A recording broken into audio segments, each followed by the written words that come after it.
Et le troisième, un petit complément. Alors, j'ai appelé droite projective, j'ai appelé plan projectif plutôt, si vous vous souvenez, l'ensemble des droites qui passaient par l'origine dans un repère de dimension 3. C'est-à-dire que si je suis dans un repère de dimension 3, bon, ouais, je vais pousser un peu. Et si j'ai le point O qui est l'origine, eh bien, on a vu que le plan projectif, c'est-à-dire ce plan-là auquel j'ajoute des points à l'infini, c'est l'ensemble des droites qui passent par l'origine. Y compris donc des droites qui sont dans ce plan-là, qui sont les droites à l'infini. Ici, j'ai des points à distance finie, qui sont dans le plan z égale 1, enfin 1 c'est arbitraire à vrai dire, mais... Donc ça c'est le plan affine, ça c'est des points du plan affine qui me donnent des droites normales, on va dire, enfin des droites qui ne sont pas des points à l'infini. Mais par contre, cette droite-là ne coupe pas le plan affine, donc on dit que c'est un point à l'infini. Les droites sont des points, en fait. Les droites de l'espace à 3 dimensions, c'est ça qu'il faut retenir, sont des points de l'espace projectif, c'est-à-dire du plan projectif, c'est-à-dire du plan dans lequel on a rajouté les points à l'infini. Alors, ça c'est donc ce qu'on appelle le plan projectif. Puisque je suis parti du plan affine et j'ai ajouté des points à l'infini. Qu'est-ce que ça serait la droite projective ? Ben, la droite projective, ça serait la même chose, mais je pars d'une droite affine, ça c'est la droite affine, je me place dans un espace de dimension 2, c'est-à-dire le plan, donc ça c'est y égale 1, au lieu de z égale 1, ça c'est la droite affine, et je veux des points à l'infini, un point à l'infini sur cette droite. Ben, qu'est-ce que je vais faire ? Je vais prendre l'ensemble des droites qui passent par l'origine, dans ce plan. Donc si je prends l'ensemble des droites qui passent par l'origine, bon je vais prendre une troisième couleur, ça aurait mieux fait de faire ça là-bas, avec une troisième couleur. Donc je vais prendre toutes ces droites-là, donc ça me donne des points de l'espace affine, mais ça c'est des points correspondants du plan projectif, de la droite projective, et puis j'ai cette droite-là en plus, qui est le point à l'infini sur la droite affine. Donc là, j'ai qu'un point à l'infini, j'ai pas une droite à l'infini, j'ai qu'un point, et ce point, je l'ajoute en considérant cette droite-là, parmi toutes les droites qui passent par l'origine, je considère cette droite-là qui me représente, qui est un modèle du point à l'infini, d'une certaine façon. Je vais parler de modèle après. C'est une notion importante. Alors, on peut généraliser. Si je me place dans un espace de dimension 3, dans l'espace de dimension 3. Qu'est-ce que ça serait l'espace projectif de dimension 3 ? Ben, il faut se placer dans l'espace de dimension 4, qui serait R4, hein, donc comme dans chaque chose qu'on a faite là.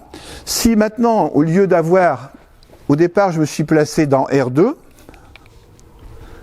ici je me suis placé dans R2, mais j'étais obligé de le plonger dans R3.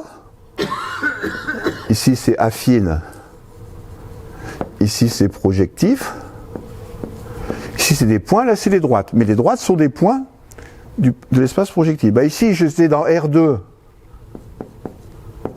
dans R pardon, cette droite là c'est R, mais je me plonge dans R2. Eh bien si je veux avoir R3 maintenant, comme point de départ, R3 comme espace affine. Si je veux un espace projectif, c'est-à-dire l'ensemble des droites, il faut que je me place dans R4, l'espace de dimension 4. Donc, l'espace affine correspondant à notre espace est situé dans un espace de dimension 4. Ce qui explique qu'on ne peut pas faire des figures dans ce cas-là. Et puis on peut généraliser. Si j'ai un espace Rn, alors déjà, si j'ai un espace Rn, je suis obligé de me placer dans Rn plus 1 pour construire l'espace projectif correspondant, c'est-à-dire pour ajouter les éléments à l'infini. Mais ces éléments à l'infini, ça sera les droites, les éléments à l'infini dans Rn, ça sera les droites là-dedans.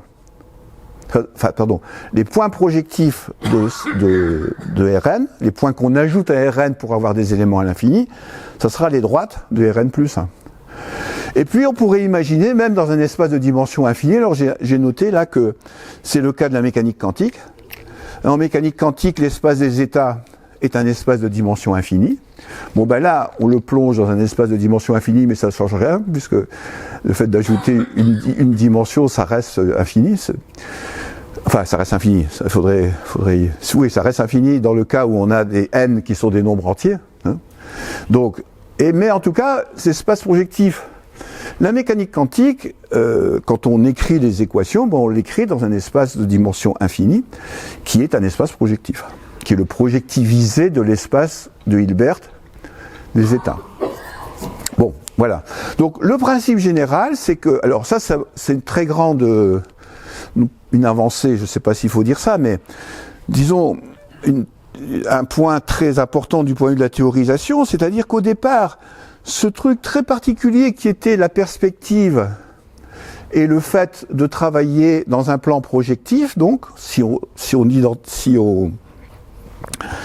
théorise la perspective, eh bien, on voit que c'est très facile, à l'aide de cette idée que le plan projectif, ça va être l'ensemble des droites passant par l'origine dans un espace de dimension 3, ben ça permet de généraliser ça à n'importe quel espace de dimension n.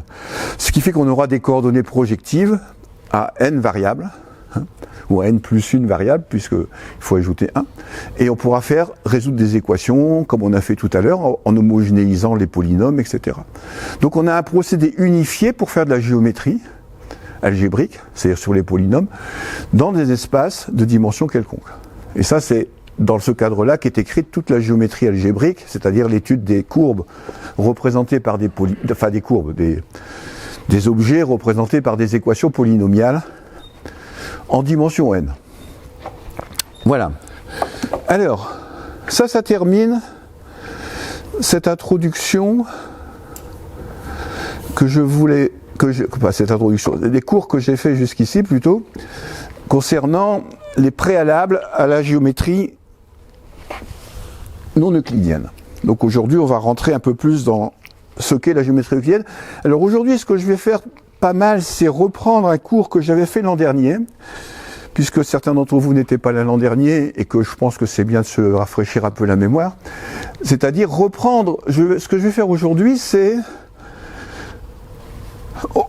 partir du questionnement historique, parce que ce que je vous ai montré avant, c'était pas un questionnement historique, puisque les gens ne s'étaient pas rendus compte qu'ils faisaient de la géométrie non euclidienne.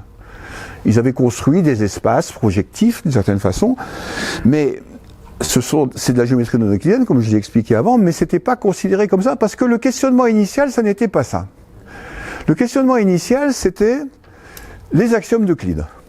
Depuis Euclide, depuis quelques siècles, peut-être après Euclide, mais disons très vite après Euclide, en tout cas, dès le 3e siècle après Jésus-Christ, c'est sûr. Euclide, c'est 3e siècle avant Jésus-Christ.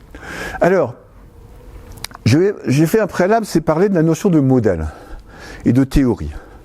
Alors, je vais souvent parler de modèle. Alors, j'en ai parlé un petit peu implicitement dans ce qui précédait. Quand j'ai donné, par exemple, on a vu que la géométrie projective, ça consiste à construire des points à l'infini dans l'espace affine. Et donc, qu'est-ce qu'on fait en réalité ? On construit un modèle. Ça, c'est un modèle de la géométrie projective. C'est-à-dire qu'on essaie de concrétiser ce que ça veut dire les points à l'infini avec l'ensemble des droites passant par l'origine. C'est ce qu'on appelle un modèle. C'est-à-dire que la théorie qui consiste à dire il y a des points à l'infini qui respectent certaines règles, elle va s'incarner dans ce qu'on appelle une représentation, en théorie des modèles, qui est cette représentation-là. Alors, de manière générale, j'ai dit la deuxième ligne, un modèle est une réalisation dans un contexte donné, je vais expliquer, d'une théorie. Alors, la notion de théorie et la notion de modèle sont entièrement mathématisées maintenant. Alors, qu'est-ce qu'une théorie? Une théorie, c'est une collection de définitions et de règles. Donc, c'est ce qu'on va voir pour la géométrie euclidienne. Vous avez des définitions, les droites, les points, les plans, etc. Puis vous avez des règles, c'est des axiomes. Et puis après, il y a des règles de déduction. Ça, c'est plutôt de la logique, mais dans toute théorie mathématique, en tout cas, il y a des règles de déduction en plus. Et donc, le mot théorie signifie exactement ça en mathématiques. Alors, si on veut être complet, il faudrait définir ce que c'est qu'un langage, mais ça n'a pas d'importance pour ce qu'on va faire aujourd'hui. C'est-à-dire quels sont les mots qu'on choisit dans la théorie. Mais en tout cas, il faut des concepts de base et des règles. Alors, nous, on va s'intéresser aujourd'hui à la théorie de la géométrie euclidienne, d'abord.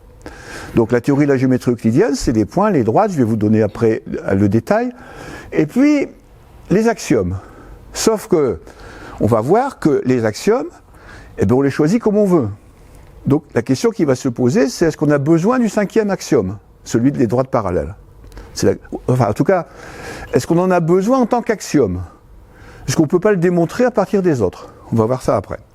Alors, cette idée de modèle dont je parle, elle apparaît en fait beaucoup plus tard, puisqu'elle apparaît au milieu du XXe siècle, à cause de la théorie des ensembles. Alors justement, la théorie des ensembles, c'est une théorie. C'est-à-dire, vous avez la théorie, au départ, il y a des ensembles qui sont inventés, on va dire, par Cantor. Alors c'est la notion intuitive d'ensemble, c'est une collection, en fait, dans laquelle on met des choses. Enfin, c'est une collection d'objets, pardon, un ensemble. Mais on a besoin très vite d'en faire une théorie, donc au départ, qu'est-ce que ça va être les objets initiaux? Ça va être les ensembles, mais il y a aussi les éléments dans les ensembles, et donc il va y avoir un problème de ce côté-là, parce qu'il va y avoir des paradoxes. Et donc cette théorie, elle va aussi être soumise à des axiomes. Alors ça vient des questions que s'est posé Cantor sur les infinis et la théorie des ensembles. Au départ, ces questions, c'était sur l'infini. Et donc on a construit des théories des ensembles, il y en a plusieurs, et avec des modèles pour cette théorie. C'est-à-dire qu'on va avoir dans chacune des théories des façons de représenter les ensembles. Et suivant les théories, ça ne sera pas la même chose. Et puis, je prends un autre exemple de cette conception théorie-modèle, c'est la théorie de la relativité restreinte. Alors on peut la concevoir comme une théorie dont les concepts sont l'espace-temps, on va dire, et les événements de l'espace-temps, et dont les axiomes sont, par exemple, les propriétés d'invariance par changement de repère, c'est-à-dire que les lois doivent rester les mêmes si vous vous déplacez à vitesse constante par rapport à un autre repère. Les lois doivent être les mêmes dans les deux repères. Et puis, ce qu'on appelle l'homogénéité et l'isotropie de l'espace, c'est-à-dire que quand vous êtes à un endroit, les lois doivent être les mêmes qu'à un autre endroit. Et quand vous regardez dans une direction, les lois doivent être ça c'est l'isotropie, quand vous regardez dans une direction, les lois doivent être les mêmes qu'en regardant dans une autre direction. Alors, d'ici quelques temps, j'espère d'ici un mois, je vais faire un cours sur la relativité restreinte. Pourquoi?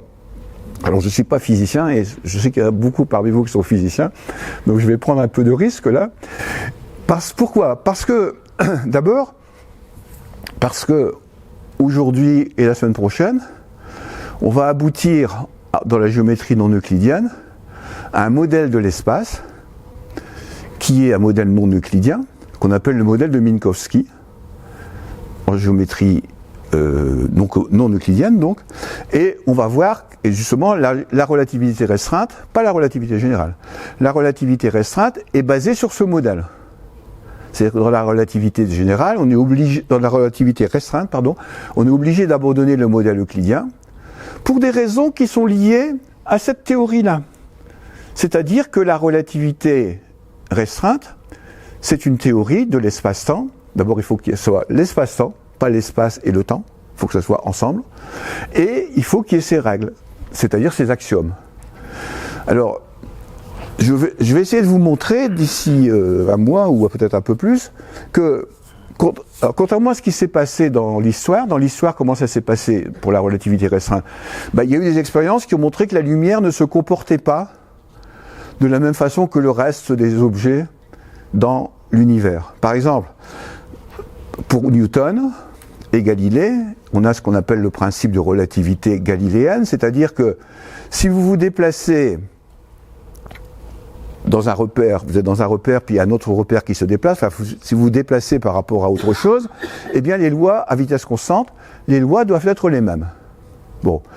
Et par contre, il y a des phénomènes comme l'effet Doppler qui font que, par exemple, quand vous entendez, s'il y a une voiture qui arrive vers vous, vous entendez une ambulance, on va dire, avec la sirène, vous entendez le son qui change quand elle passe devant vous, et puis qui continue à changer quand ça passe de l'autre côté. Ça s'appelle l'effet Doppler, et cet effet Doppler, il est lié au fait que la vitesse du son se compose avec la vitesse de la voiture. Elle s'ajoute si le son... Donc sa vitesse, ça va changer la fréquence. Si ça change, ça va changer la fréquence, c'est-à-dire la hauteur à laquelle vous entendez le son. Donc quand le son arrive, ça va plus vite parce que le son va dans la même vitesse que la voiture, mais dès que l'ambulance part dans l'autre sens, la vitesse se retranche. La vitesse du son se retranche par rapport. Bon. Donc la vitesse de la voiture intervient sur la fréquence, donc sur un phénomène physique. Mais ça ne marche pas pour la lumière. Si vous êtes dans une voiture, vous émettez un rayon lumineux au lieu d'une onde sonore, eh bien la vitesse et la fréquence de ce rayon lumineux, de ce rayon lumineux, pas la fréquence, vous avez raison, je vois que la vitesse de ce rayon lumineux ne va pas changer quand il se déplace. Et ça, c'était un gros problème au XIXe siècle. Ça, c'est constaté, enfin, c'était un gros problème. Ça n'a pas empêché d'écrire les équations de Maxwell pour l'électromagnétisme. Mais en tout cas, c'est une question que se pose Einstein. Pourquoi c'est comme ça? Et donc, Einstein va reconstruire la théorie de la relativité restreinte, dont je parlerai, pour montrer que, à partir de cette observation de la conservation de la vitesse de la lumière dans le mouvement, il en déduit la théorie. Alors maintenant, on sait que c'est pas... Alors, il en déduit que la vitesse de la lumière... il en déduit la théorie du fait que la vitesse de la lumière est constante. Et en général, jusqu'à il n'y a pas longtemps, on expliquait la relativité comme ça, puisqu'historiquement, ça s'est passé comme ça. Maintenant, je vais vous l'expliquer autrement, enfin pas tout de suite. On n'a pas besoin de la constance de la vitesse de la lumière. On a besoin simplement des règles que j'ai écrites là, pour en déduire que la vitesse de la lumière pour en déduire qu'il y a une vitesse maximale. On n'a pas besoin de le présupposer pour faire la relativité restreinte. Donc ça sera... Et on a besoin de la métrie de Minkowski, c'est-à-dire ce qu'on va faire aujourd'hui ou la semaine prochaine en géométrie, c'est-à-dire des espaces courbes non euclidiens. Donc, on va voir tout ça, et donc... Donc, c'est un exemple de modèle et de théorie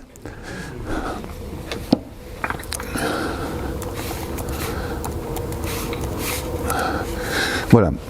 Bon, je n'en dis pas plus là-dessus, Alors, on va commencer vraiment donc cette présentation un peu différente de ce que j'ai fait précédemment, de la géométrie non euclidienne.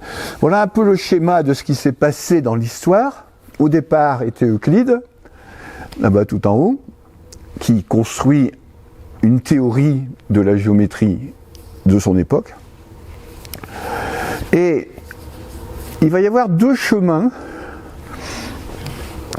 qui vont amener au questionnement de cette théorie. Un chemin plutôt géométrique et un chemin plutôt logique. C'est celui-là, celui de droite, qu'on va aborder aujourd'hui. C'est-à-dire, la question qui se pose, c'est est-ce que parmi les axiomes, est-ce qu'on a bien choisi les axiomes finalement? Est-ce que le cinquième axiome, c'est-à-dire par un point, alors c'est pas tout à fait la formulation d'Euclide, mais par un point extérieur à une droite, il passe une parallèle à cette droite, est-ce que c'est vraiment un axiome? Est-ce qu'on ne pourrait pas s'en passer et dire que c'est un théorème? Surtout qu'on va voir que dans les éléments d'Euclide, les 28 premiers théorèmes n'utilisent pas les 28 premiers théorèmes démontrés n'utilisent pas cet axiome-là. C'est qu'à partir du 28e ou du 29e, je ne suis plus sûr, qu'il utilise le cinquième axiome. Donc est-ce qu'on en a besoin? Est-ce qu'on n'aurait pas pu le démontrer à partir des 4 premiers? Alors ça, c'est ce que j'appelle le chemin de la logique, c'est-à-dire on va essayer par un raisonnement logique de voir si on peut le déduire des autres. Bon, alors ça va amener à deux personnages importants, Bolyai et Lobachevsky. Alors ça, Gauss aussi, de l'autre côté, tout ça c'est au 19e siècle, qui vont démontrer qu'on peut construire une géométrie dans laquelle on n'a pas le cinquième postulat. Et que ça ne pose pas de problème. C'est pas incohérent. C'est un problème de cohérence. De l'autre côté, du côté du calcul différentiel, alors c'est quoi, ce que j'appelle calcul différentiel ici, c'est, en fait, au départ, c'est les histoires de limites et de tangentes, etc. Mais c'est surtout l'étude des surfaces. Alors, et ça, c'est Gauss, qui va, j'en ai déjà un petit peu parlé au 19e siècle, qui construit des cartes. Par exemple, la cartographie, c'est du calcul différentiel, on construit des cartes, et qui va se poser des questions sur la forme de l'espace, d'une certaine façon. Parce qu'en construisant des cartes, vous avez des déformations qui sont liées à la projection que vous utilisez.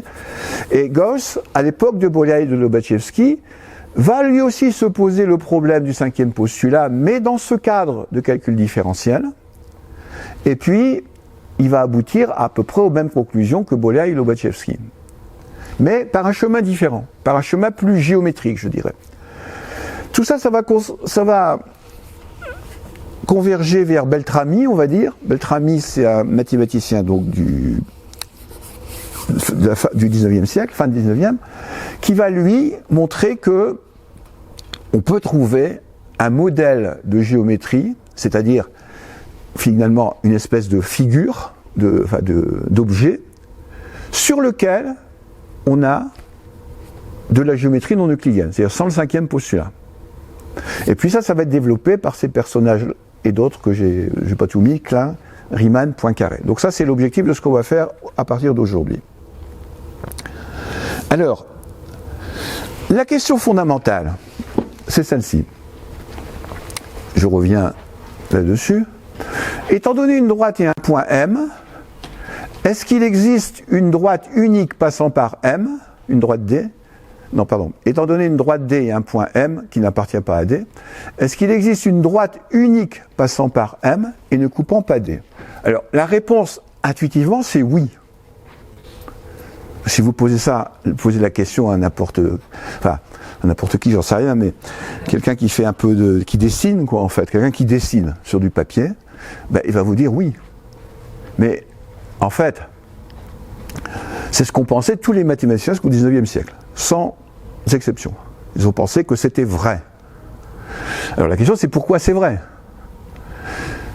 Et ça n'est qu'au début du XXe siècle, c'est au début du 19e siècle, pardon. Et par un raisonnement et non par l'observation, non, pardon, donc j'ai pas lu la fin de ma phrase, et au XXe siècle, non seulement au XIXe siècle, on va démontrer qu'on peut se passer de cette propriété, mais au XXe siècle, Einstein va montrer que c'est le cas dans notre espace. C'est-à-dire, dans notre espace, on n'a pas cette propriété. De certaine façon, notre espace est un modèle de la géométrie non euclidienne. Alors, ce que je dis là, c'est un peu rapide, parce que on va voir selon qu'on est dans la relativité restreinte ou la relativité générale, c'est pas le même modèle, mais en gros, l'idée, c'est ça. Mais la question, ça a été plutôt, est-ce que je peux démontrer ça? Puisque c'est si évident. Alors, est-ce que je dois le démontrer et est-ce que je peux le démontrer? Si je dis que c'est un axiome, j'ai pas besoin de le démontrer, bien sûr, puisque c'est un axiome.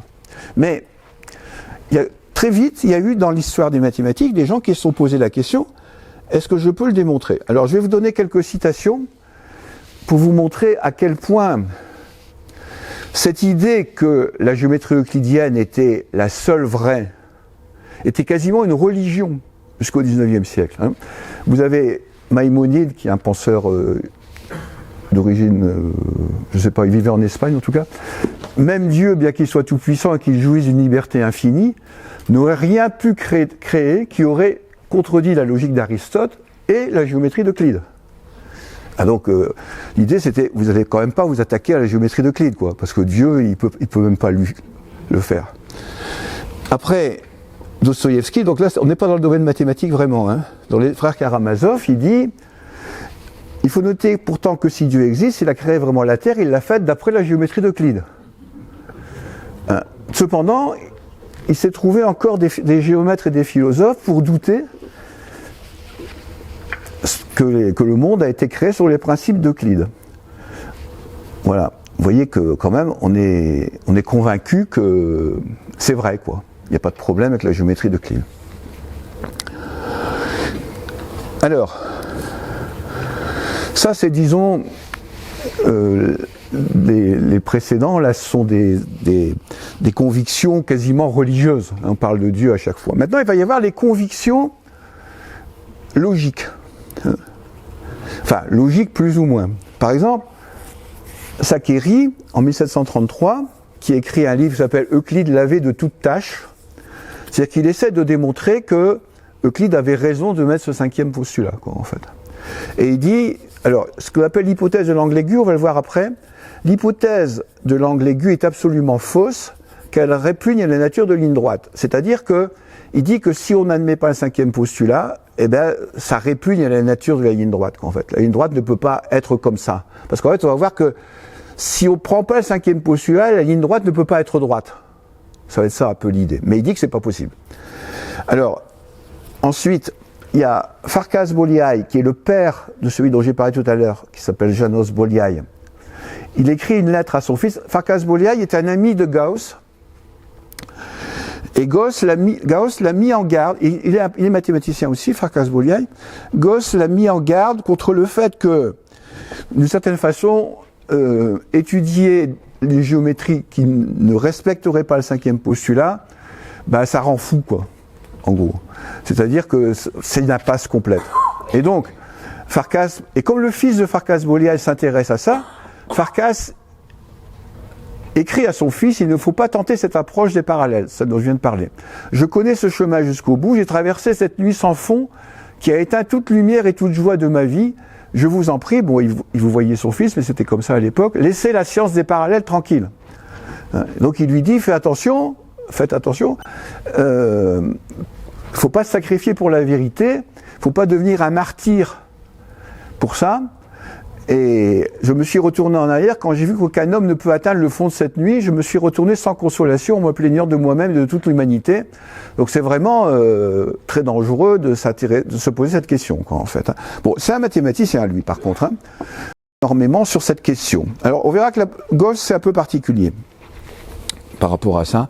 Et après, Frege, même au XXe siècle, où la géométrie euclidienne est bien établie déjà, Frege, c'est un logicien très important, en logique, mais par contre il dit « Oserait-on qualifier d'astrologie les éléments d'Euclide ?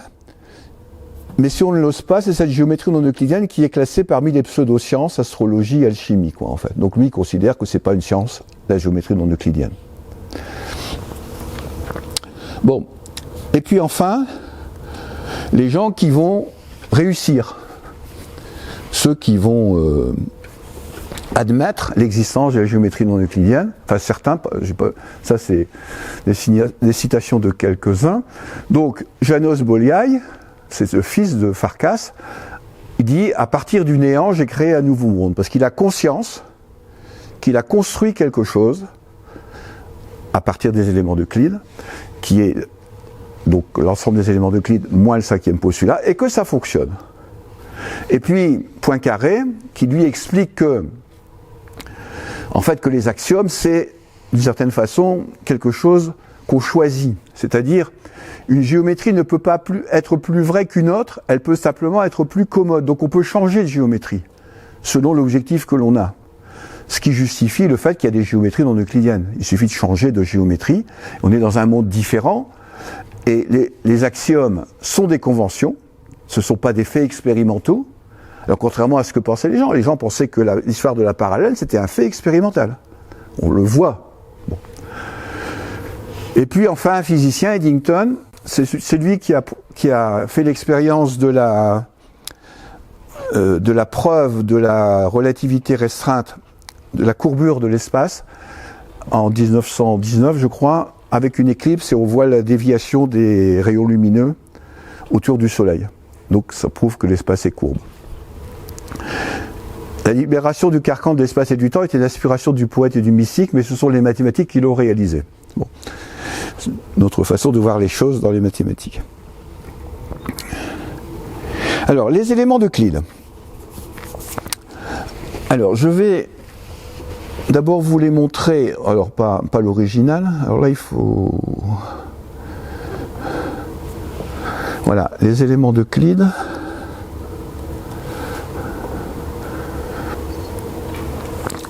Alors c'est bien sûr une réécriture parce que c'était pas du tout écrit comme ça. Alors vous voyez, comme je disais tout à l'heure, dans le sens où c'est une théorie, vous avez des définitions. Mais alors déjà, quand on regarde ça, on se pose des questions. Le point, est-ce qu'il n'a aucune partie? Est-ce que c'est vraiment une définition, ça? Alors bien sûr, c'est une notion atomiste, ça. Atome, ça veut dire ce qui n'a pas de partie en physique. Atomos, qu'on ne peut pas diviser. Donc là, c'est basé un peu sur cette idée que, à l'époque, il y avait des atomistes chez les Grecs. Le point, s'il n'a aucune partie. Bon. La ligne est une longueur sans largeur. Bon, actuellement, je ne pense pas qu'un étudiant qui rendrait une copie avec ça, on lui mettrait une note très, très forte, quoi, en fait, parce que ce sont des notions, finalement, qui ne sont pas vraiment des définitions, ce sont des descriptions intuitives de ce qu'on voit autour de nous, finalement. Les extrémités d'une ligne sont des points, bon, ça, par contre, on peut l'admettre. Alors, la quatrième aussi, c'est une ligne droite, et la ligne droite est celle qui est également placée entre ces points. Bon, là aussi, qu'est-ce que ça veut dire également placé? Alors, il y en a d'autres, après ça parle des surfaces, etc. Donc vous voyez que vous avez beaucoup de définitions. Donc ça, ce sont les éléments de base, les objets de base de la théorie. Et ce qui est fascinant, c'est que si on prend les premières définitions, il ne s'en sert jamais dans la suite. Jamais, dans une démonstration, il se sert du fait que une ligne droite, c'est ce qui est le mieux réparti par rapport à chacun de ces points, par exemple. Donc ça veut dire que ça ne sert à rien, quoi. Finalement, ces définitions, elles ne sont pas utiles pour la géométrie. Mais en fait, on a besoin quand même de définir, on a besoin, en tout cas psychologiquement ou théoriquement, de définir des objets. Ça, c'est le fondement de la méthode axiomatique. C'est lui qui l'invente quand même, la méthode axiomatique. Alors maintenant, plus intéressant, c'est les demandes. Alors, elles ne sont pas numérotées... Conduire une droite d'un point quelconque à un point quelconque. C'est on peut dessiner une droite quand on a deux points. Alors déjà, quand il dit conduire une droite, est-ce qu'il n'y en a qu'une? Il ne dit pas. Il ne dit pas une droite ou une seule. Prolonger. Alors ce qu'il appelle une droite, une droite c'est un segment pour nous. Hein, il faut que ça soit clair parce qu'effectivement, c'est la phrase suivante, sinon on ne pourrait pas la comprendre. Prolonger continuellement sur la direction une droite finie. C'est-à-dire que si j'ai un segment, je peux le prolonger. Il ne dit pas jusqu'à l'infini. Pardon? Dans le 35, il parle de prolonger à l'infini. Oui, alors prolonger à l'infini, alors ça c'est une traduction encore, hein, mais dans le texte grec, prolonger à l'infini, ça veut dire ce qu'il dit après, c'est-à-dire prolonger continuellement. Il n'y a pas la notion d'infini chez les Grecs, il y a même un interdit chez Aristote de la notion d'infini, actuelle, c'est-à-dire il existerait quelque chose d'infini. Non. Mais par contre, il y a l'idée de ce qu'on appelle l'infini potentiel, c'est-à-dire que si j'ai quelque chose, un segment disons, je peux le prolonger autant que je veux. De même que si j'ai un nombre, je peux trouver un nombre nombre entier, je peux trouver un nombre juste après. Plus grand. Mais ça ne veut pas dire qu'il y a une infinité de nombres. Ils essayent à tout prix d'éviter cette idée qu'il y aurait une infinité de nombres ou des droites infinies. Bon, après, il y a des trucs sur l'égalité. Là, par exemple, d'un point quelconque et avec un intervalle d'écrire une circonférence de cercle, bon, ben là, c'est le compas. Si j'ai un point et une distance, je peux faire un cercle. Donc, c'est la justification de la règle et du compas. Et puis, alors, j'ai pas mis le... Je ne sais pas où il est celui dont je parle, c'est-à-dire le cinquième, mais on va le voir après. Le cinquième postulat. C'est un peu bête, mais je ne sais plus où il est. Enfin bon, là je n'ai pas tous les axiomes, j'en ai que les demandes, ce qu'il appelle demandes sur les axiomes. Donc ils n'y sont pas toutes. Et là vous avez à partir d'ici, je vais après résumer en donnant les axiomes tels qu'on les voit actuellement. À partir d'ici, vous avez les théorèmes. C'est-à-dire ce qu'il veut démontrer. Alors déjà dans ce théorème, il y a une imprécision, dans le premier, dans la démonstration. Parce qu'il dit, il veut comment construire un triangle équilatéral. Voilà le premier théorème, si on peut construire des triangles équilatéraux. Donc il a dit avant qu'il pouvait construire des cercles. Donc qu'est-ce qu'il fait? Il veut construire un triangle, il part d'un segment AB, il dessine le cercle de centre A passant par B. le cercle de centre B passant par A, et il démontre après, ici, ça, la démonstration est correcte, sauf qu'il démontre, donc, il dit le point C, AB, et avec AB va former un triangle équilatéral. Mais, est-ce que le point C existe? Est-ce que, dans ce qu'il a dit avant, il a dit je peux construire un cercle à partir d'un point et d'une longueur. Maintenant, quand il dit ici, il parle du point C, qui est le point d'intersection, eh bien, à son époque, c'est évident, parce que cette géométrie, c'est, encore une fois, c'est comme l'histoire de la parallèle. Si vous faites la figure, vous voyez bien que le point C existe. Mais, dans l'absolu, c'est pas démontré que ce point C existe.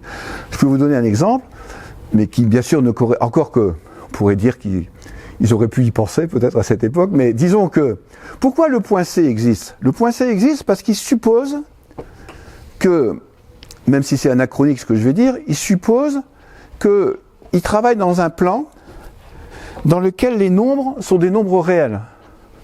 Les nombres qui représentent les coordonnées. Ça, c'est anachronique, bien sûr. Il ne parlait pas en ces termes-là. Mais je vais vous donner un exemple pour vous montrer que le point C peut ne pas exister. Les Grecs ne connaissaient que les fractions. Bon, ils savaient qu'il y avait des nombres autres que les fractions. Mais en gros, au départ, ils sont partis de l'idée de fraction. Et le fait qu'il y ait des nombres autres que les fractions, comme la diagonale d'un carré, si vous prenez un carré de côté 1, donc 1 et 1, c'est des fractions, eh bien la diagonale, c'est pas une fraction, c'est racine de 2. Alors ça, ils en étaient conscients, mais c'était pas clair pour eux d'expliquer ça, en fait. Puisqu'ils auraient bien voulu, en tout cas c'est le cas chez Pythagore, donc avant Euclide, ils auraient bien voulu que tous les nombres soient des fractions. Alors bien sûr, après ils ont construit une théorie qui est dans les éléments d'Euclide d'ailleurs, où ils essaient de contourner cette histoire de l'existence de racine de 2, qui pour eux est un problème, parce que si tous les nombres sont des fractions, la diagonale du carré n'existe pas, parce que c'est racine de 2. Mais reprenons cette idée que tous les nombres sont des fractions. Si vous prenez ce cercle de rayon 1, on va dire, et ce cercle de rayon 1, tout ça c'est des fractions. Enfin, c'est pas une fraction, mais on peut dire que c'est une fraction. Ce point-là, ses coordonnées, c'est quoi? Eh bien, si ça c'est 0, on va dire ici. Ici, c'est racine de 3 sur 2. Donc, c'est pas une fraction. Donc, si vous vous placez dans l'ensemble des fractions, si vous considérez que le repère... Alors, il faut que je mette le repère ici. Donc, pour nous, le repère ici, c'est des nombres réels. Et donc, ce point-là existe. Mais... si on se met dans l'esprit de Pythagore, par exemple, admettons qu'on puisse reconstruire ce qu'il pensait, eh bien si je prends ici l'ensemble des fractions à la place Q, l'ensemble des fractions, ça ne change pas grand-chose sur le dessin. Hein. Q, vous pouvez le représenter comme ça, parce que Q, il y a une infinité de points dedans, et entre deux points, il y a une infinité de points aussi. Eh bien ce point-là n'existe pas. Donc en fait, implicitement, on dirait en termes modernes que cette démonstration suppose qu'on est dans un espace continu. La continuité, c'est la propriété de l'ensemble des nombres réels qui permet de construire, c'est la propriété qui permet de compléter l'ensemble des nombres réels, l'ensemble des fractions, pour avoir justement des nombres comme racine de 3 ou pi. Donc vous voyez que, d'une certaine façon, il y a beaucoup d'implicite dans ces éléments d'Euclide. Et c'est seulement, donc, je ne sais pas s'il y a... à partir de la proposition 28, je crois, 14, 15, 16, 17, 18, 21, 22, 23, 24, 25. Alors la proposition 28, oui, c'est seulement la proposition 29 ici en tout cas.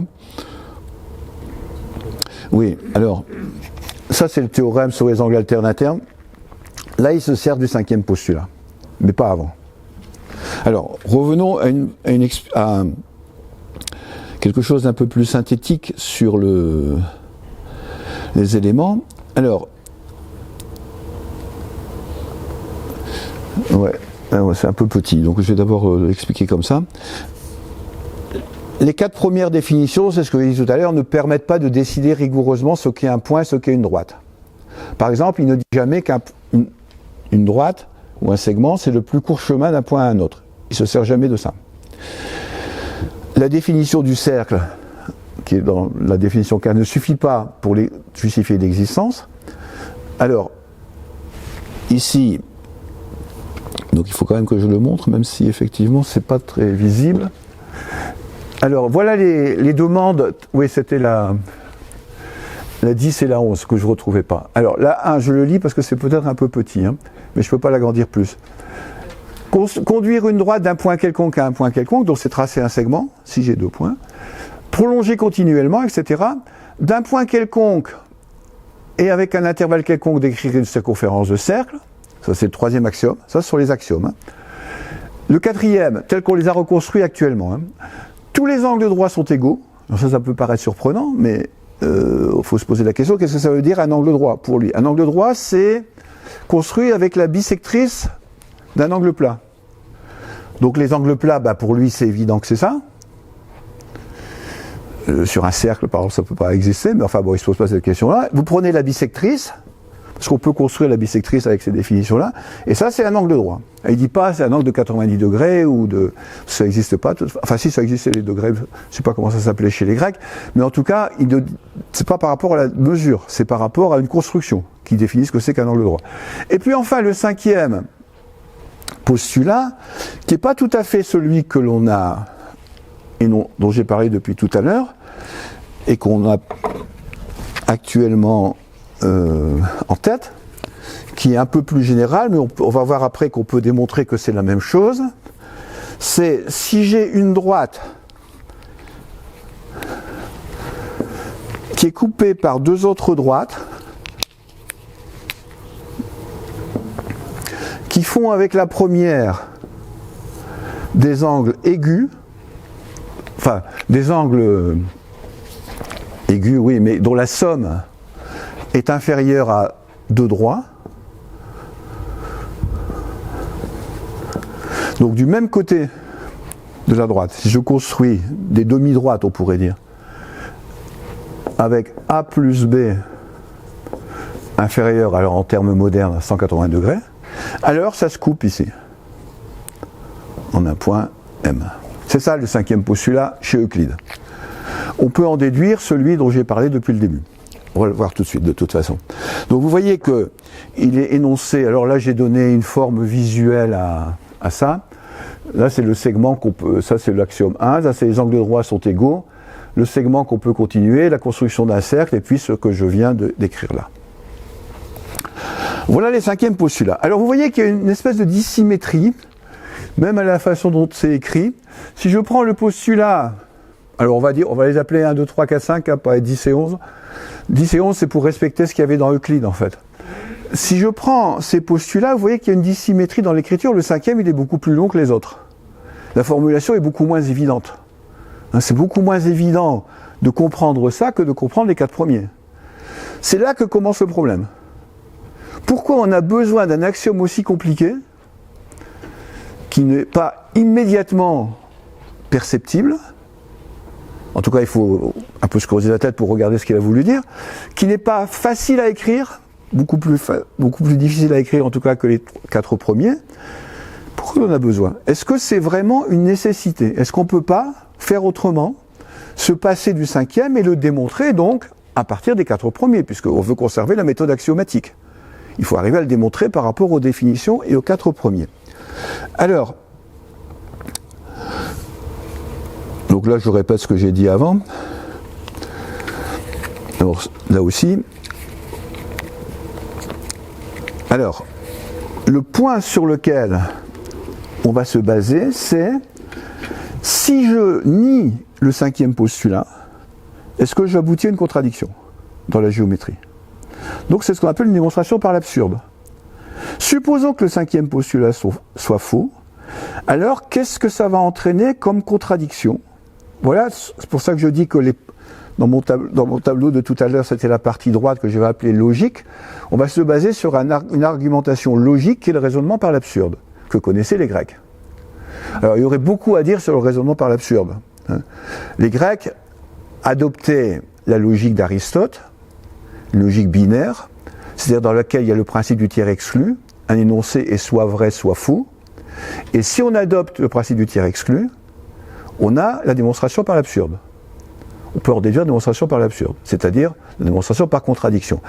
Si, et c'est le cas dans des logiques actuelles, on n'admet pas le principe du tiers exclu, dans ce qu'on appelle les mathématiques constructivistes ou intuitionnistes, depuis le XXe siècle, alors on ne peut plus faire de démonstration par l'absurde.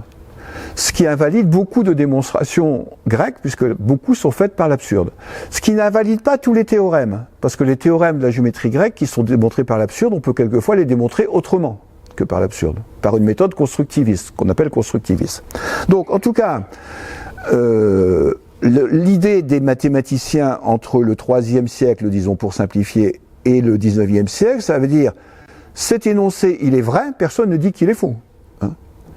Il est vrai, mais ce n'est pas un axiome, et je vais le démontrer à partir des autres en disant que s'il est faux, j'aboutis à une contradiction. Voilà un peu le principe de ce qui va suivre. Alors, je vais résumer un peu, parce que l'année dernière, j'avais mis un peu plus de choses, mais là, je vais résumer un peu ce qui a été fait par les différents mathématiciens. Alors, j'ai mis dès le IIe siècle, c'est sans doute vrai, parce que de mémoire, je ne me souviens pas exactement, mais quand je l'ai écrit, je pense que j'avais regardé. Dès le IIe siècle, les mathématiciens grecs et latins déjà, dont Ptolémée, qui est très connu pour d'autres choses, et Proclus, ils vont essayer d'utiliser des méthodes issues des éléments d'Euclide, c'est-à-dire qu'ils vont faire des constructions géométriques uniquement. Puis le relais va être pris par les mathématiciens arabo-musulmans, donc ça c'est à partir du 8e siècle après Jésus-Christ, et là ils vont le faire plutôt en transformant les figures et en énonçant le théorème, donc le cinquième postulat, pardon, sous des formes équivalentes. Alors, Omar Khayyam, par exemple, en 1077, en Perse, alors la Perse à cette époque-là, c'était sous la domination musulmane, arabo-musulmane. Alors, il va tenter, lui, de trouver une démonstration. Alors, on va simplifier un peu sa démonstration. Vous voyez qu'ils vont partir de rectangles, pas de figures de triangles ou choses comme ça. On part de rectangles. Alors, c'est un quadrilatère. On suppose qu'il y a deux angles droits en bas et deux côtés égaux. Alors, je l'ai fait explicitement faux, parce que justement, ce qu'il veut démontrer, que si on suppose que c'est comme ça, on aboutit à une contradiction, quoi, en fait. Alors, il veut le démontrer, le cinquième postulat, en utilisant seulement les 28 premières propositions, celles qui n'utilisent pas le cinquième postulat. Alors, il dit d'abord que les deux triangles qui sont là sont égaux. Alors pourquoi ? Parce que ils ont deux côtés égaux et un angle droit. Le triangle ABD, il a un angle droit et ses côtés c'est ça et ça, et le triangle BCA, il a un angle droit et ses côtés c'est ça et ça. Donc ces deux triangles-là sont égaux. Ensuite, donc il en déduit des égalités de côté. Je vais aller un peu vite, regarderons la démonstration. Il en déduit des égalités de côté et d'angle, puisqu'on a des triangles égaux, donc on a des côtés et des angles égaux. Alors, il en déduit que DBA égale CAB, donc que le triangle AEB est isocèle de sommet E. Vous voyez, il essaie d'aller le plus loin possible dans ce qu'on peut déduire d'une figure comme ça, en utilisant que les 28 premiers, parce que là, il utilise des propriétés qui sont dans les 28 premières propositions d'Euclide. On en déduit que ED égale EC, par soustraction. Puisqu'ici, ce côté-là est égal à celui-là, donc comme on sait que ce côté-là est égal à celui-là, parce que les triangles sont égaux, donc on en déduit que ce côté-là est égal à celui-là. Donc, c'est un triangle isocèle, donc on a ici deux angles égaux, à nouveau. Et ADC, donc par soustraction, par addition plutôt ici, ADC égale BCD, donc ces deux angles-là, en C et en D, sont égaux. Et la question c'est, il faudrait démontrer qu'ils sont droits. Si on était dans... Alors, est-ce qu'on peut... Alors, attendez, il faut que je remonte la page. Ouais. Alors, s'ils sont aigus, il essaie de démontrer par contradiction qu'ils doivent être droits. Ce qui nécessiterait donc que le cinquième postulat est vrai. S'ils sont aigus, on a cette figure-là. C'est-à-dire un trapèze, en fait. S'ils sont obtus, on a celle-là. Alors, il remarque que on a deux lignes droites qui coupent une ligne droite selon deux angles droits. Enfin, ce qu'on a, c'est que les... Alors, je reprends précisément. On a deux lignes droites qui coupent une ligne droite selon deux angles droits. Attendez, je vais mettre la diapo suivante, ça sera peut-être plus clair. Alors, il se base sur l'idée que deux droites perpendiculaires à une même troisième restent équidistantes. Et il dit qu'on a deux lignes droites qui coupent une ligne droite selon deux angles droits, et la distance entre elles augmente ou diminue des deux côtés de cette ligne. C'est une absurdité dès lors que l'on conçoit la linéarité et que l'on réalise la distance entre deux lignes. Donc ce qui veut dire, c'est que ces figures-là ne peuvent pas être vraies parce qu'il ne pourrait pas y avoir, à cause de ce qui est là-haut, si il y a des angles droits, ça ne peut pas s'écarter ou se rapprocher. Mais ça, c'est une idée intuitive qu'il a dans la tête, il ne le démontre pas. Donc ça ne démontre rien ce qu'il dit là. Et c'est ce à quoi vont aboutir tous les géomètres de l'époque. C'est-à-dire qu'ils vont arriver à quelque chose qui ne peut pas être démontré, et ils vont en déduire qu'ils ont trouvé, mais en fait ils n'ont pas trouvé, hein, parce que la plupart du temps ça ne marche pas. Et son argument est basé sur l'idée que deux droites perpendiculaires à une même troisième restent équidistantes. Or ces droites-là ne restent pas équidistantes. Or, le fait que deux droites perpendiculaires à une même troisième restent équidistantes, c'est le cinquième postulat, en fait. C'est une conséquence du cinquième postulat. C'est-à-dire si vous avez une droite et que vous avez deux droites perpendiculaires, alors dans la géométrie où le cinquième postulat est vrai, ces deux droites sont équidistantes. C'est-à-dire qu'elles ne s'éloignent pas ou ne se rapprochent pas. Donc sa démonstration n'aboutit pas en réalité. Ils ne se rendent pas vraiment compte parce qu'à cette époque-là, ils étaient chacun convaincus, sauf que quelqu'un d'autre leur disait après, ben non, ça ne marche pas, tu t'es trompé. Mais en tout cas, au départ, ils étaient convaincus qu'ils avaient trouvé. Donc voilà un exemple de démonstration historique. Alors, Saccheri, en 1733, il reprend une démonstration dans Euclide, lavé de toute tâche. Il dit « L'hypothèse de l'angle aigu est absolument fausse car cela répugne à la nature de la ligne droite. » Donc il veut dire, en gros ce qu'il veut dire, et c'est une intuition pas mal, c'est que ça ne peut pas être vrai avec des lignes droites, ce qu'a dit Omar Khayyam avant. Parce qu'on pourrait avoir des situations comme celle-là là-bas, mais en tout cas, bon, c'est pas clair, en tout cas, lui il pensait avoir déduit de ça qu'effectivement Euclide était lavé de toute tâche, mais en fait non, ça ne suffit pas cette intuition, parce que justement on va voir que dans les géométries non euclidiennes, un peu comme on l'a vu dans la géométrie de la sphère, bah, ce qu'on va considérer des droites, ça ne va pas être des droites, quoi, en fait, au sens intuitif du terme. Alors, un autre chemin pour faire ces démonstrations, c'est de dire que ce cinquième postulat, il est équivalent à ces trucs-là. Alors ça, c'est des gens comme Wallis, Saccheri, Playfair, Legendre. Donc vous voyez que c'est plutôt au XVIIe siècle et au XVIIIe siècle. Donc ils vont partir du fait qu'ils peuvent démontrer logiquement que le cinquième postulat équivaut soit à, par un point extérieur à une droite, il passe une seule parallèle à cette droite, soit la somme des angles d'un triangle fait 180 degrés, ça peut se déduire à partir de ça ou de ça, soit dans un rectangle, c'est-à-dire dans une figure où on a deux angles droits et deux côtés égaux, bah les autres angles sont aussi des angles droits, donc c'est un rectangle, c'est ce que voulait faire Omar Khayyam, soit, quelque chose de plus surprenant, c'est que pour dire que le cinquième postulat est vrai, c'est dire qu'il existe des triangles semblables, c'est-à-dire qu'ils sont pas égaux, mais ils ont des angles égaux. En géométrie non euclidienne, ce sera plus vrai.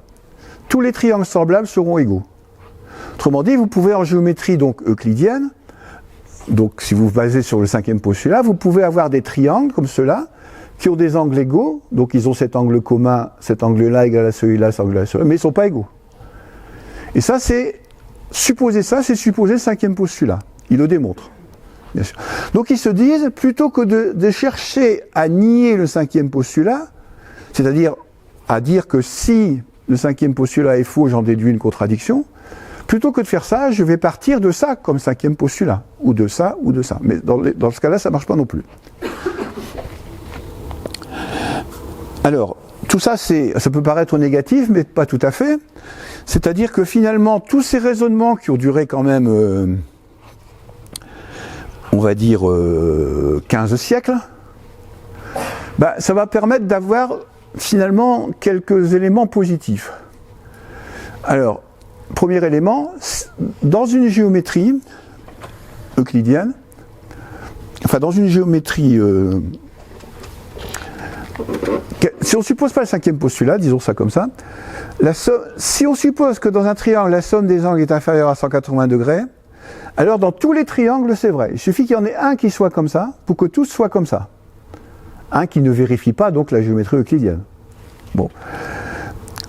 Si on suppose que la somme des angles est différente de 180 degrés, alors les angles déterminent les mesures des côtés, ça c'est dans la géométrie non euclidienne, c'est-à-dire qu'on n'a pas la figure avec les triangles semblables. Quand on diminue la valeur des angles, on augmente la taille des triangles. Deux triangles semblables sont isométriques, donc ça c'est dans le cas où on n'a pas le cinquième postulat, et l'aire d'un triangle dépend de ses angles, ce qui n'est pas le cas en géométrie euclidienne, en tout cas pas directement. On se ramène à trois possibilités, finalement, soit la somme des angles d'un quadrilatère, cette fois-ci sur un quadrilatère, on peut démontrer que si ces propriétés sont vraies avec 180 degrés pour un triangle, alors elles sont vraies pour un quadrilatère avec 360 degrés, soit la somme est inférieure à 360 degrés, soit elle est supérieure, soit elle est inférieure. On peut se ramener à ça. Il n'y a que mettant les quatre premiers postulats seulement. On ne peut pas faire autrement qu'avoir ces propriétés. Bon, alors, un exemple, enfin un point particulier dont je vais avoir à me servir. Dans la théorie des parallèles, alors si vous vous souvenez, j'avais montré ça quand j'ai fait la géométrie sphérique. En géométrie sphérique, si j'ai un triangle, alors je rappelle que les côtés ce sont des grands cercles, enfin des morceaux de grands cercles. Alors la somme des angles est supérieure à 180 degrés. Et la différence entre la somme des angles et 180 degrés, en gros, je vais prendre R égale 1, donc j'enlève ça, ce qu'on appelle l'excès angulaire, c'est la surface du triangle. Hein, ça, c'est une propriété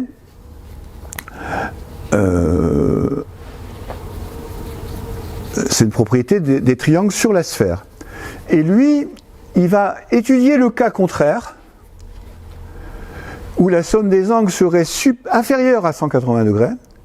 Et dans ce cas-là, il démontre que on a, vous voyez ça c'est pour la sphère, on a un peu le contraire, c'est-à-dire au lieu d'avoir l'excès, on a le défaut, ce qu'on appelle le défaut d'angle, c'est-à-dire 180 degrés qui est ce qui se passe normalement, moins la somme des angles, c'est aussi l'aire de ABC, je prends R égale 1.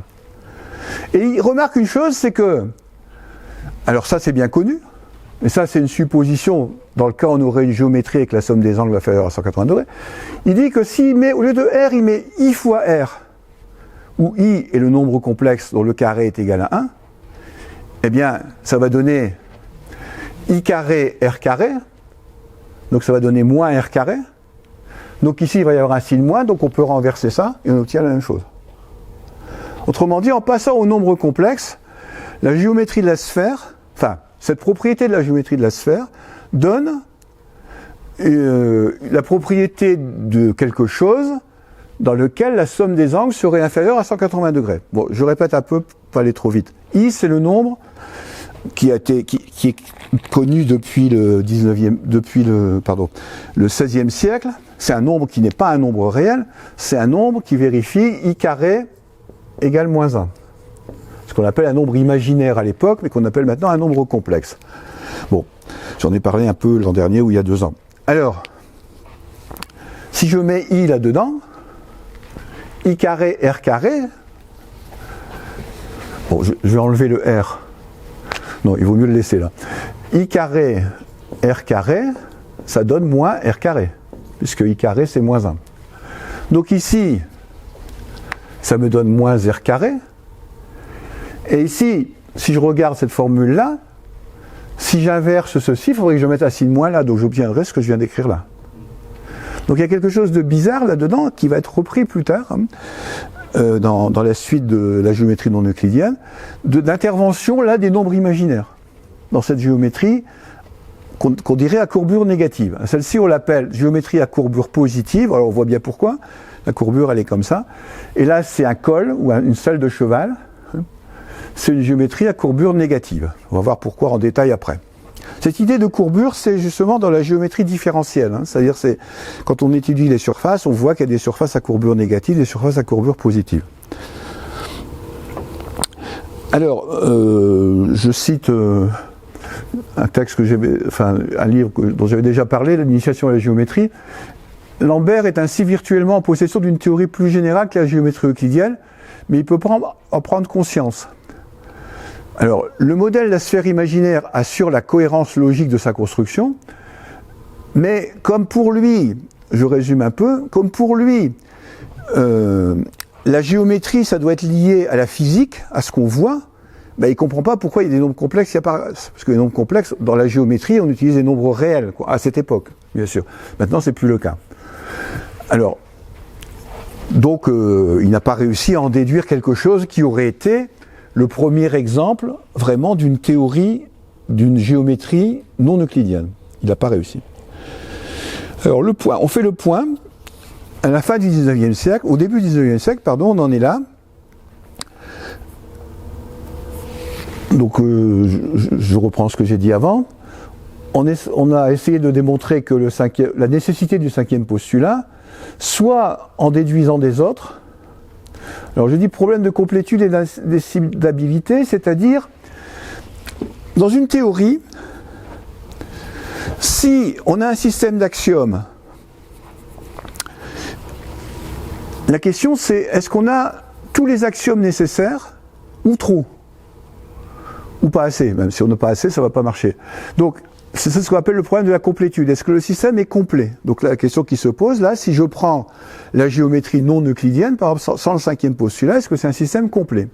Alors le problème d'indécidabilité, c'est est-ce que je peux décider que le cinquième est vrai à partir des quatre autres? Ce qu'on appelle le problème d'indécidabilité. Soit en essayant de démontrer que le nié aboutit à une contradiction, ça c'est un problème de cohérence, c'est-à-dire qu'il n'y a pas de contradiction dans les axiomes, c'est ça la cohérence. Et bon, je ne vais pas détailler tout ça. Et on va aboutir donc à des gens qui, Gauss, Bolyai, Lobachevsky et Riemann, qui vont assumer l'idée que c'est possible de construire une géométrie non euclidienne. Alors Gauss, il l'a jamais dit, alors, je cite là, il dit c'est Gauss, il n'a jamais rien écrit là-dessus parce qu'il avait peur de la clameur des béotiens. Et il avait peur d'être ridicule, parce que c'était tellement ancré dans l'esprit des gens que c'était le cas d'ailleurs, c'est ce qui s'est passé pour Bolyai et Lobachevsky qui ont été rejetés en fait. Lui il vit à la même époque. Et en tout cas, lui il n'a jamais publié ses résultats, sauf dans des lettres à des gens qu'il connaissait bien. Et il dit cette étrange géométrie qu'il a construite, lui, il a réussi à en construire une partie en tout cas, tout à fait différente de la nôtre, entièrement conséquente en elle-même, c'est-à-dire cohérente. Il n'y a pas de contradiction. Donc là, on en est là à la fin du 19e siècle, à la fin du 18e siècle, pardon. Et ce qui va se passer, c'est que justement, quelques personnes, celle-là, alors Riemann c'est un peu plus tard, je l'ai mis parce que c'est important de le voir dans la suite, dans la lignée de ces quatre-là, de ces trois-là. En fait, si on revient à la physique, les trois premiers, ils vont donner la relativité restreinte et le quatrième, la relativité générale, en gros, du point de vue mathématique. Donc il y a une filiation de ces quatre personnes importante. Mais il n'intervient pas dans ce débat-là, il est plus tardif, lui. Alors, Bon, ça, je vais le résumer aussi. La question, c'est donc, est-ce que je peux construire une autre géométrie? Et pour ça, par la voie logique, Bolyai et Lobachevsky vont démontrer par la voie logique que ça n'aboutit pas à une contradiction, qu'on peut construire une géométrie sans le quatrième postulat. Mais en fait, ça ne va pas suffire, parce que dire que ça n'aboutit pas à une contradiction, ça ne veut pas dire qu'on comprend ce que c'est cette géométrie. C'est un peu le même truc que les points à l'infini.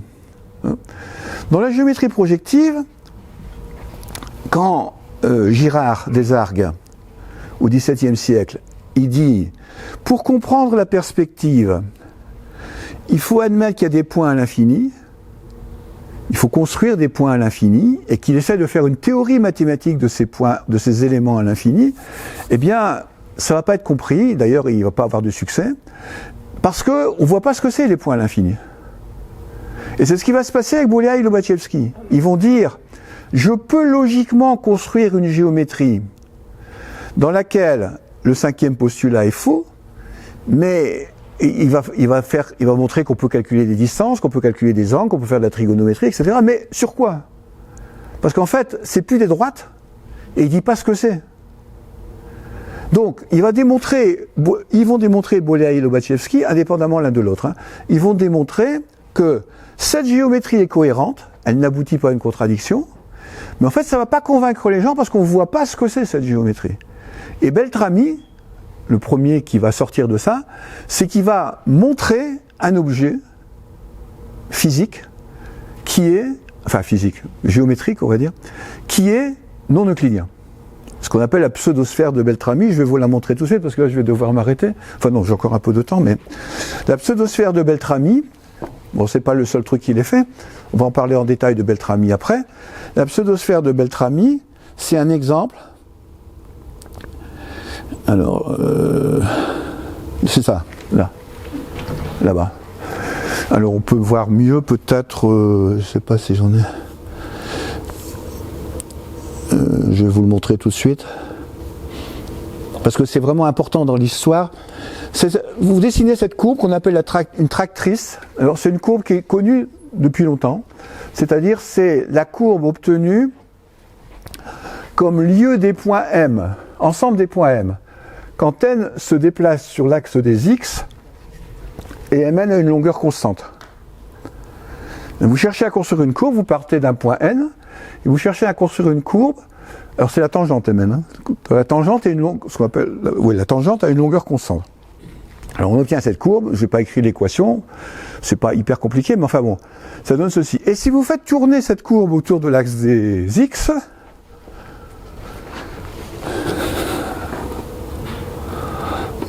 alors ça on peut le voir ici, vous la faites tourner comme ça, vous obtenez ceci.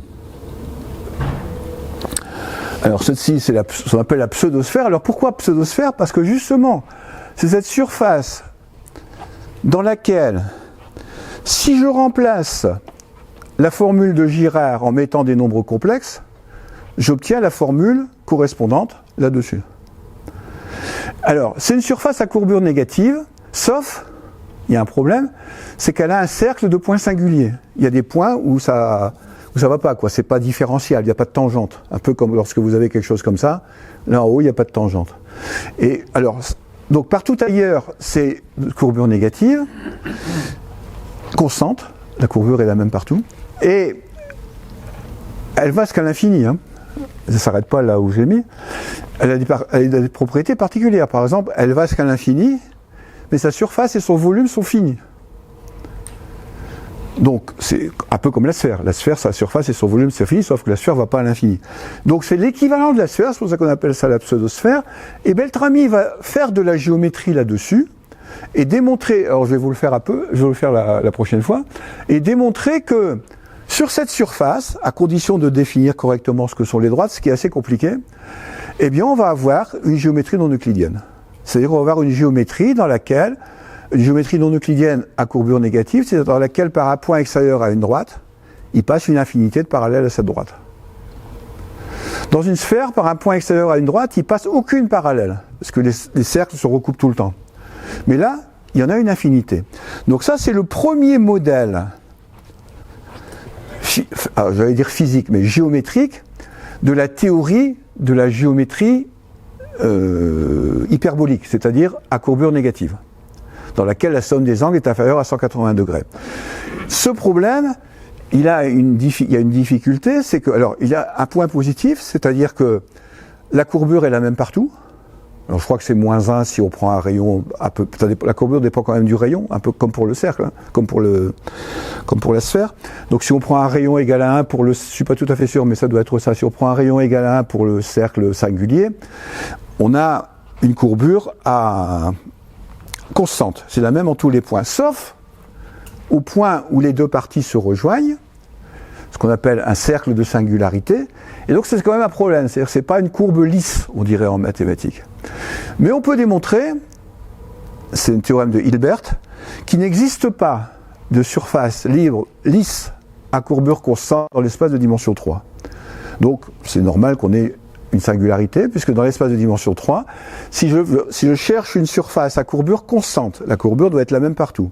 Je n'ai pas expliqué ce qu'était la courbure, pour le moment c'est intuitif, hein, mais on va en parler après. Eh bien, c'est normal qu'il y ait des points singuliers. Par contre, si vous prenez, et c'est ce que va faire Beltrami après, vous pouvez trouver des surfaces à courbure négative non constante, et qui sont lisses partout. Par exemple, ça va être ce qu'on appelle l'hyperboloïde à deux nappes, que va utiliser Beltrami, et qui va être le modèle de la géométrie de Minkowski. Donc ça veut dire que Beltrami, il a fait le mieux qu'il pouvait dans ce premier essai, parce qu'après il va passer à l'hyperboloïde, donc il va lui aussi voir qu'on peut le faire avec une surface à courbure négative non constante, dans l'espace de dimension 3, et que ça marche sans singularité. Alors pourquoi c'est un problème les singularités ? Ben, c'est comme l'autre jour, on en avait discuté, c'est un problème de bijection, c'est-à-dire qu'on a des points, quand on le plonge dans l'espace de dimension 3, ben on a des points qui ont des comportements bizarres, quoi. Il n'y a pas de tangente, il y a des limites de chaque côté, enfin bon, on n'aime pas trop ça, quoi. Hein. Dans la géométrie dite... Oui ? Pourquoi ils ne sont pas partis sur le cercle, sur la sphère ? Ben, en fait, c'est un peu, ça rejoint ce qu'on avait dit avant, c'est qu'ils ne se sont pas aperçus pour des raisons... enfin, encore que Gauss, je pense qu'il le savait, hein. Et peut-être Beltrami, il s'en est aperçu après, mais ils ne se sont pas... Ben, parce qu'ils voulaient un truc à courbure négative, quand même. D'une certaine façon, on pourrait peut-être donner une autre interprétation. Quand je dis qu'ils ne se sont pas aperçus, j'en suis pas tout à fait convaincu, et explicitement, je veux dire. En tout cas, pour Gauss, j'en suis pas convaincu. Mais, en fait, c'était peut-être trop simple, en fait, parce que pour eux, ce qui était le point crucial, c'était le cas où la somme des angles est inférieure à 180 degrés. Donc ce qu'ils voulaient, c'est une surface à courbure négative. Et ça, il n'y avait pas d'exemple. Enfin, il y avait des exemples, si. Je pense qu'ils voyaient bien, par exemple, l'histoire de l'hyperboloïde qu'on verra après. L'hyperboloïde, c'est vous prenez une hyperbole, comme ça, et vous la faites tourner autour d'un axe. C'est ce que vous avez dans un château d'eau, par exemple. Alors c'est une hyperboloïde à une nappe, là. C'est-à-dire qu'il y a deux types d'hyperboloïdes, on le verra après. C'est une surface dont les contours sont incurvés comme ça. Bon, donc ils avaient ça, enfin ils avaient peut-être pas de château d'eau, mais ils avaient des images comme ça, je pense, dans la tête. Mais en fait, je sais pas, je pourrais pas dire pourquoi. En tout cas, chez Gauss, c'est sûr qu'il l'a fait. Avant Gauss, les gens n'ont pas pensé à prendre ça comme exemple. C'est seulement Gauss, dans ses écrits secrets, et Beltrami, dans ses écrits publics, où lui prend d'abord un truc un peu plus compliqué finalement, qui est ça, pour après passer à l'hyperboloïde. Et sur l'hyperboloïde, on a effectivement une surface à courbure. Alors c'est l'hyperboloïde à deux nappes, c'est-à-dire qu'il y a une partie en haut, une partie, un peu comme un cône arrondi, quoi, en fait, un cône double, avec une partie au-dessus, une partie en dessous. Et sur cette hyperboloïde, il n'y a pas de point singulier dessus, il est lisse, mais sa courbure n'est pas constante. Mais il a courbure négative, quand même. Donc il répond à la question, parce que rien ne dit que la courbure doit être constante dans les bancs d'Euclide. La notion de courbure, c'est apparu beaucoup plus tard, c'est Gauss justement qui va formaliser la notion de courbure. On va en parler de ça, on va en avoir besoin dans la suite. Bon, donc vous voyez où on en est là, je vais m'arrêter là, c'est que j'ai avancé un petit peu là, sur les diapositives parce que je voulais vous montrer ça. On en est au moment où Beltrami, au lieu de faire comme les autres, d'avoir un raisonnement logique qui montre que la négation de l'axiome d'Euclide donne une contradiction, ben il dit je construis un objet sur lequel la géométrie d'Euclide n'est pas vraie. Et la courbure et par un point extérieur à une droite, il y a une infinité il y a une infinité de droites. Alors, c'est pas des droites, hein. C'est comme quand je parlais de la sphère, je disais droite pour un grand cercle. Ici, les droites, ça va être des... Sur cette figure-là, alors c'est pas ce que vous voyez dessiner là, c'est le logiciel qui dessine les lignes de niveau en fait sur le. C'est pas tout ça les droites. Hein. De la même façon que sur la sphère, les droites c'est pas les parallèles, c'est les grands cercles. Bon là-dessus c'est plus compliqué. Les droites ça va être comment ça s'appelle ce qui s'enroule comme ça quoi. Pardon ? Une spirale. Ouais.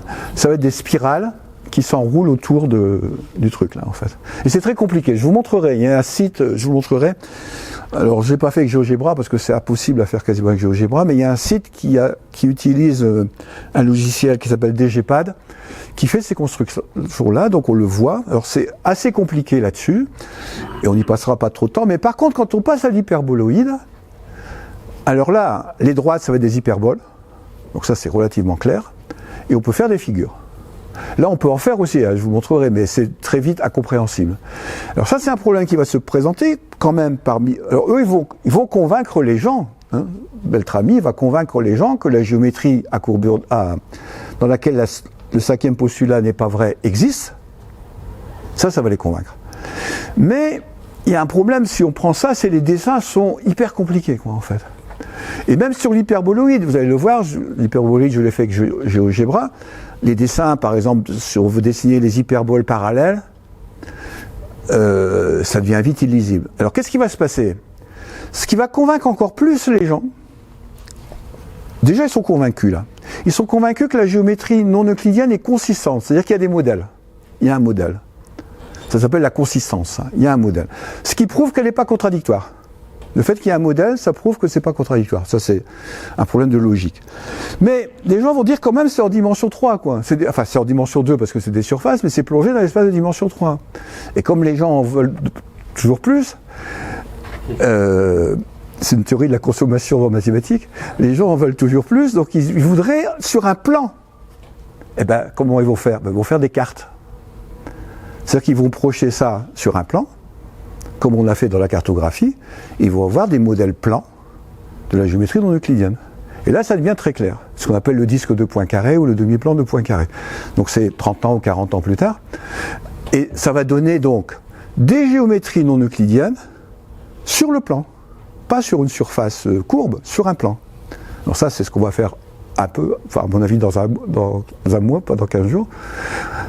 Et vous allez voir, alors il va y avoir des trucs très particuliers, ça va être des géométries qui seront complètement contenues à l'intérieur d'un cercle ou à l'intérieur d'un demi-plan, mais on verra là qu'il y a des droites qui sont des vraies droites ou des cercles qui représentent des droites. Au pire, ça sera des cercles. Voilà, je m'arrête là pour aujourd'hui. Merci à vous.